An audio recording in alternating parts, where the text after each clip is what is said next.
Alright, now that I have both bars on here, I need to basically build up this wall right here. It's an extra wall, just like this. So it will be able to slide and it will be stabilized, pretty much. And I just stacked this up so it would be easier to match with this surface. It didn't take very long at all, you know. In my case, it needs to be 115 thousandths of an inch thick to be here. So I also need to do one here, but little segments of it, and I'll show you what I mean. So here's what I'm talking about. I stacked up a little wall here, just like this one. You know, it's about double the height, a little bit less than this main height right here. So yeah, as long as it's taller than this, you're good to go, really. So I just need a little tiny stack here and a little tiny stack here, and I will show you how to do one of them. Alright, so I'm stacking these up right now, and basically what I'm doing is measuring from here over how much I need to make it so this is like snug, if that makes sense. So I have it pre-measured on here, and I take a pencil, and basically you can be somewhat inaccurate because I do want to be able to file it down a little bit. So I make two little marks on this old piece of 16 layer paper, and I connect these together, and I simply cut it. So just cut it out and then glue it to here, just like this. So yeah, so now I just need to make it the right width and everything, and then polish it up and make it smooth and fit it to this front part right here. I'm doing it past the lock a little bit. I drew a line, so it goes to about there. So I built up the walls, and they are all the same height now. See those three different heights? And what you're going to want to do now is take your pencil and you want to measure the middle of these two bars and draw the middle here. And my middle is about right there because this is flat. So right there, and then you do it forward, and then you measure the middle there, and then you find the middle between those.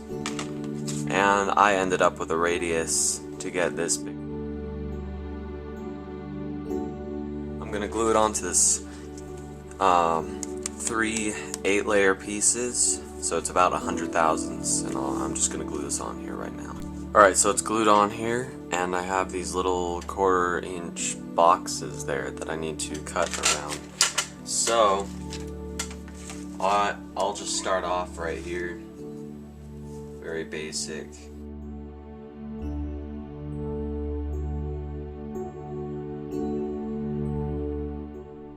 Over to the edge.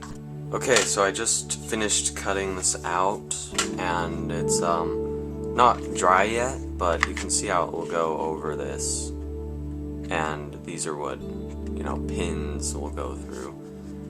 And since it's not completely dry, I'm going to cut out this outer circle right here. The outer one doesn't have to be a specific dimension. It's the inner one that is the one using these lines as a radius. Okay, so I just cut out the circle that was right here. So I just went around with a knife and little pretty much dots around it and connected those dots, and then I just cut it out. So here it is, and I'm going to put these both under a little bit of weight, both under the same thing because they're the same thickness. Alright, so I cut out the circle here, and I drew some arrows on it so I could see if it's elongated in any direction. But so it's smooth, and it will rotate through here nice and smoothly. It's not too tight and it's not too loose, you know, not a lot of wiggle room. So that's what you want to do.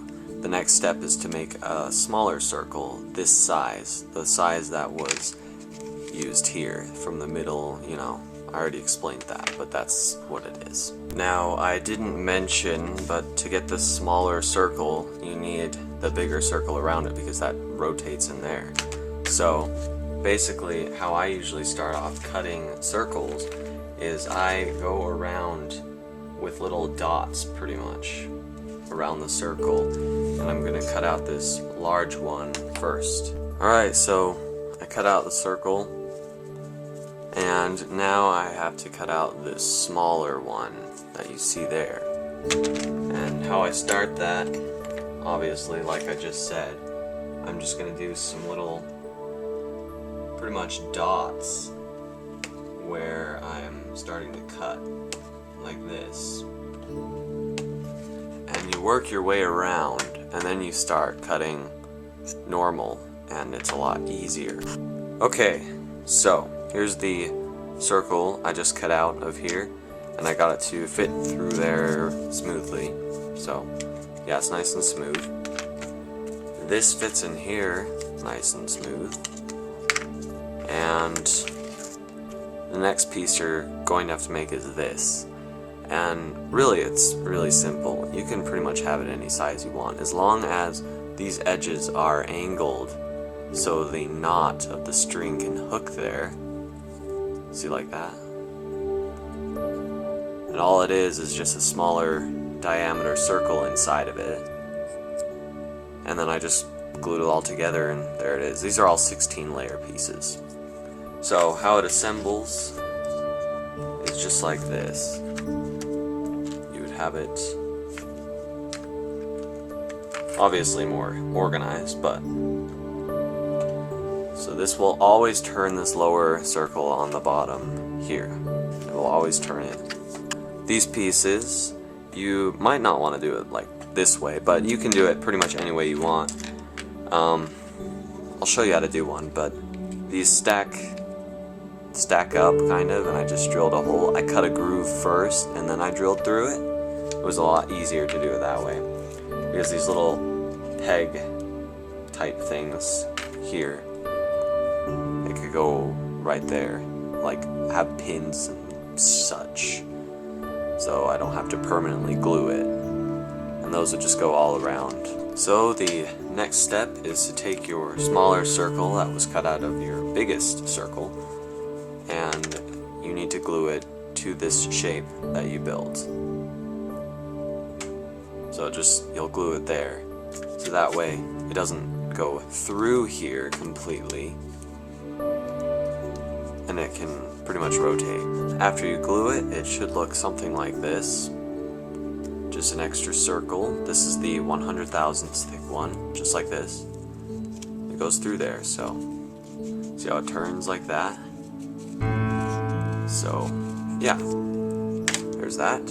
And I also drilled this hole here and wrapped some paper around this dowel that I'm going to use for the pin, the rotating pin, which it will pretty much go through here and rotate around through this groove. As long as it can fit here, through here, then you're good. How I wrapped it around here was using some super glue, just super glue, because I wanted it to be done faster. So basically all I did was put super glue and then wrap it and then put a little more and then wrap it, you know, and keep doing that until I got this. So now I'm just going to cut it. Usually how I cut things like this is I did make it a little bit longer so I would have some mess up room, but I'm just pushing with the knife, and all I need to do is fracture it. Then you just take off that extra little burr. So depending on how pretty much you have this measured and everything, this dowel will only go in a certain amount. You don't want it to interfere with your rubber bands or spring. I'll eventually replace those springs, but you want it to basically fit between here. This is the side that does. So this needs to fit in through this hole and have the proper length to not interfere with those, and then I'll trim the rest off. Here it is, glued in, and I made it to the height for mine in particular. Yours may be a little bit different, but here it is. You can see how the pin is there and it rotates, and basically I'm going to put one more layer on this side to ensure this stays put.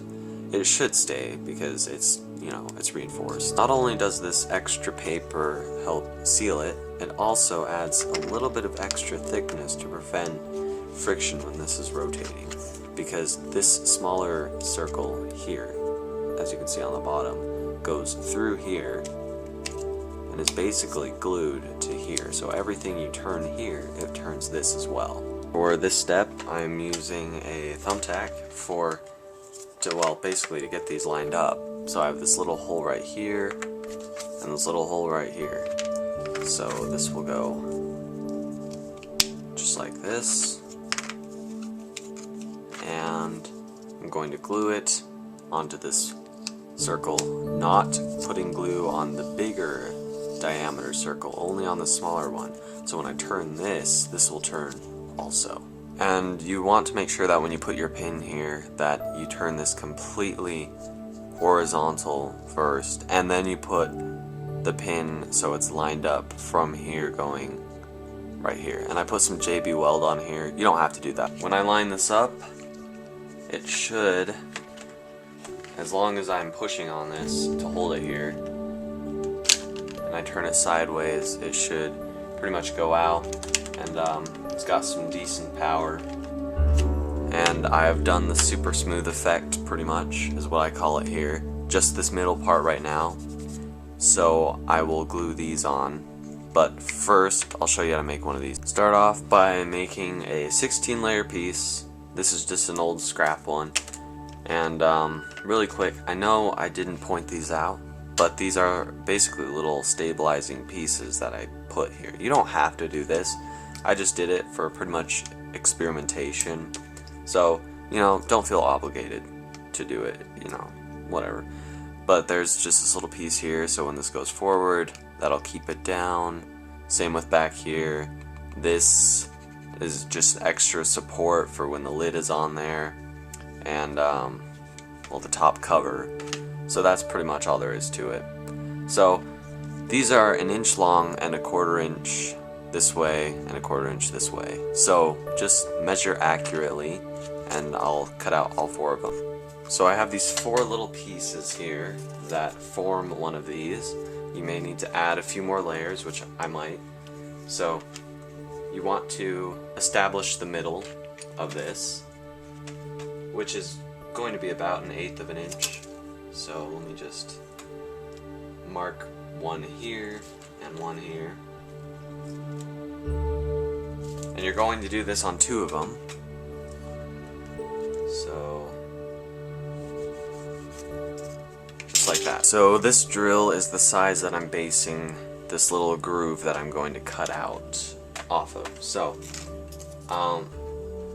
you want just an estimation really of how wide it is, and you come across here and you cut half of it out. So you go a little bit past the line, and you cut here, and then you go a little bit past it this way, and you cut here, and then you do it on both of them until you have a groove. Now that I have both grooves cut out, I should be able to put these together just like this, and it will create pretty much a hole that I can drill the rest of the way through. And then you glue these onto both sides. Now what I did was I took pliers like this and I attached it to the power drill and just drilled straight through. The groove pretty much supports it and keeps it to go in straight. So now I just need to make this smooth and look like the other ones. So get yourself a bright light source here, and you look at the side here, you can see all the low spots, and I've pretty much smoothed out this middle section. So that is where I was planning on gluing it. Right here in the middle is where I'm going to glue it, just like that. And I'm going to line it up with this 1/4 inch square right here and put it all the way to the front and then glue it on just like that. When you put it on, this is pretty much what it should look like, just like this. I have the nail or pin in there. See how that works? And it has a little pretty much fillet right there, and all I did was took this needle file and filed right there with a little bit of super glue and baking soda. Now I'm going to put the rest on. So pretty much one here, turn it over, and one here and one here. Alright, so they're all on here right now, and it's pretty sturdy actually. And I'm starting to put some layers in the front here instead of 2 pieces because, well, it's just easier that way. So if I take this off, you can see how it's actually going through this larger circle also. Here's this piece. I'll show you that I'm adding on to it.